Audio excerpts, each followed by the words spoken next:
Vamos às notícias.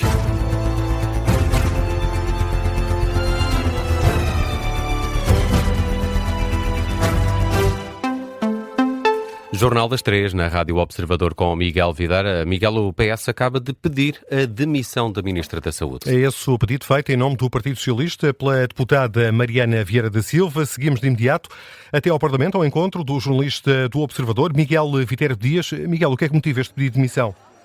Os dados mais recentes no acesso ao Sistema Nacional de Saúde. Mariana Vieira da Silva diz que o Governo coloca cada vez mais dinheiro no SNS, mas o número ou a capacidade de resposta vai sendo cada vez menor e diz por isso que não se compreende como é que Luís Montenegro continua ainda a confiar em Ana Paula Martins. Questionada diretamente sobre se é um pedido de demissão, Mariana Vieira da Silva, a deputada do PS, que é a porta-voz para o setor da saúde, diz que desde este segundo Governo do PSD, liderado por Luís Montenegro, que o PS é contra a permanência de Ana Paula Martins no lugar e agora reforça esse pedido de demissão, tendo em conta a redução da atividade assistencial. Diz a deputada e antiga ministra que não se pode justificar esta redução da atividade assistencial com o pico da gripe, até porque isso aconteceu mais cedo do que noutros anos e, portanto, teria existido já a oportunidade para recuperar algum caminho e que não há qualquer desculpa para esta redução no acesso ao Serviço Nacional de Saúde, pedindo assim a saída de Ana Paula Martins, numa declaração feita há pouquíssimos minutos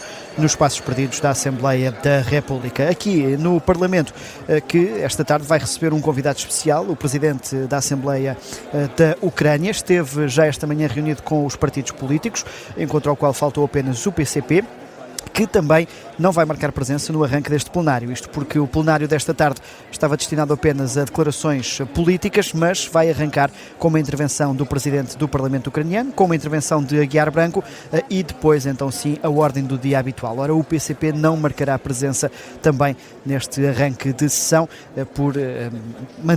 para manter até essa posição que tem mantido desde o início do conflito de não apoiar o governo ucraniano durante este conflito. Um arranque de sessão diferente, conhecido apenas esta manhã. Daqui a pouco, ou na próxima hora, aliás, teremos a oportunidade também de escutar essa intervenção do homólogo de Aguiar Branco aqui no plenário da Assembleia da República. É um momento que vai ser acompanhado por ti, Miguel Viterbo Dias, coordenador de política da Rádio O Observador, que vai assistir a esta sessão plenária.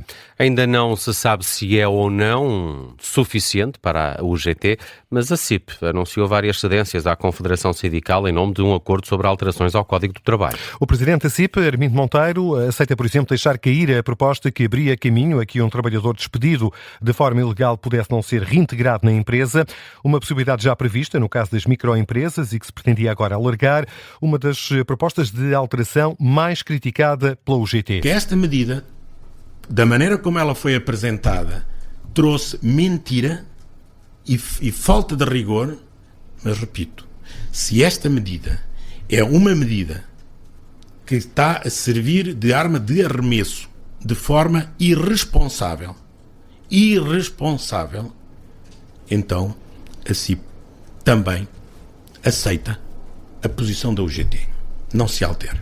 Armindo Monteiro anuncia que a CIP está ainda disponível para ir ao encontro da UGT nas propostas de alteração ao regime de outsourcing, banco de horas individual, formação contínua e arbitragem. Não estamos a tirar a toalha ao chão.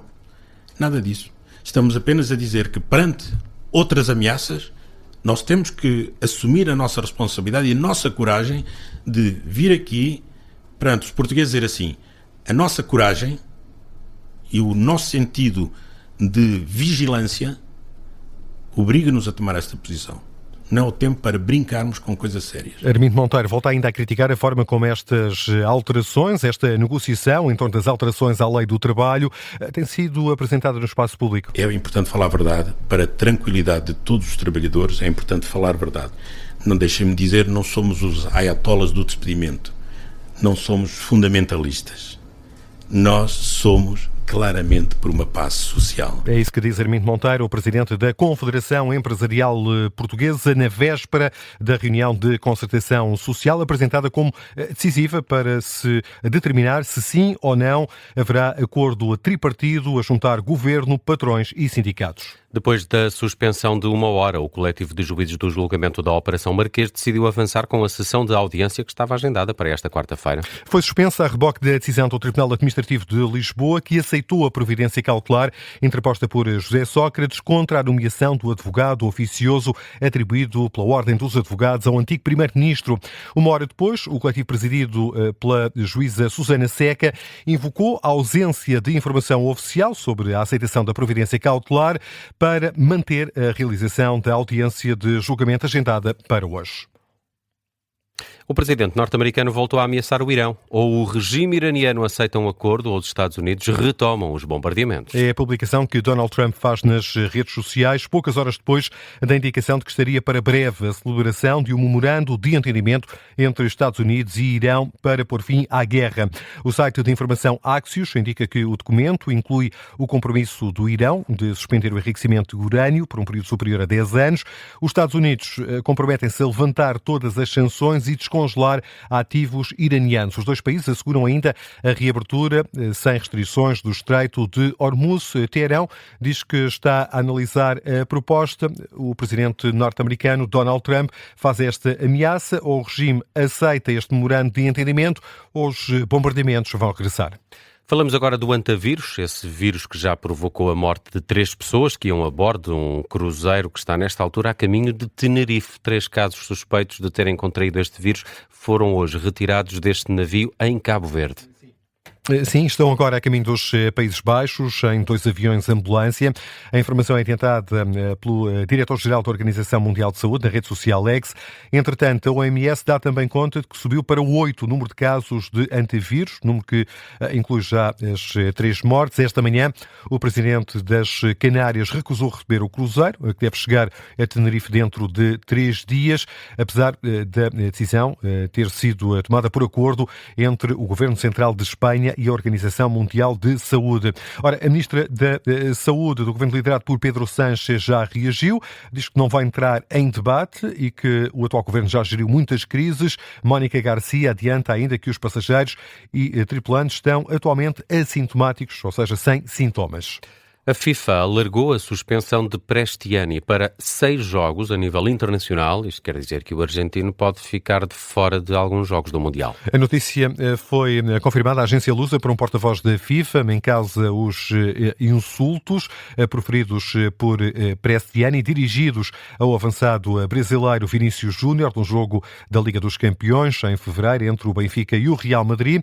A UEFA decidiu suspender o jogador por 6 jogos. Ora, o castigo passou as fronteiras europeias e estende-se às provas da FIFA. Assim, o avançado vai falhar os 2 primeiros jogos da Argentina no Campeonato Mundial, caso venha a ser convocado pelo selecionador Lionel Scaloni. Vamos às notícias de âmbito local. Em Lença da Palmeira, a Galp confirma que houve uma descarga poluente na antiga refinaria de Matosinhos. A empresa adianta que decorrem operações de limpeza e que não há risco para a saúde pública. A Câmara de Matosinhos diz que a Agência Portuguesa do Ambiente está a avançar com um processo, tendo em vista a penalização da empresa petrolífera. Em Sintra, vai ser obrigatório pagar estacionamento junto ao mar. A medida aplica-se de junho a setembro na Praia Grande e na Praia das Maçãs. Segundo a proposta aprovada, os residentes, comerciantes e pessoas com mobilidade reduzida ficam fora desta obrigatoriedade. A população está revoltada e já criou uma petição, conta com quase 2.000 assinaturas. Em Leiria, quase 200 km de caminhos florestais já estão desobstruídos depois da tempestade Christine. Mais de 40% da rede afetada está limpa e as zonas mais críticas foram priorizadas para garantir o acesso de meios de socorro. O vereador da Proteção Civil diz que os trabalhos devem ficar concluídos nas próximas semanas. Barreiro e Seixal vão estar ligados por barco a partir do próximo mês de junho, numa nova rota que vai até ao Cais de Sodré, anunciou ontem o Ministro das Infraestruturas e Habitação. O transporte vai começar aos fins de semana e deve alargar-se depois aos dias úteis. A nova ligação reforça a oferta fluvial na margem sul, numa altura em que há uma afluência de mais de 20 milhões de passageiros por ano. Em Santarém, o município marca presença na Expo Caça deste ano. O evento decorre entre os dias 8 e 10 de maio no Centro Nacional de Exposições. A autarquia aposta na caça sustentável e na atividade cinegética. A feira maior do país, dedicada à caça, reúne profissionais e público em geral. Em Ovar, as artes de rua voltam à cidade. O evento Circunflex decorre de 15 a 17 de maio. O circo contemporâneo e as artes performativas chegam a vários espaços de Ovar, como o Centro de Arte, o Largo do Tribunal e o Parque Urbano. O festival contempla 5 espetáculos gratuitos.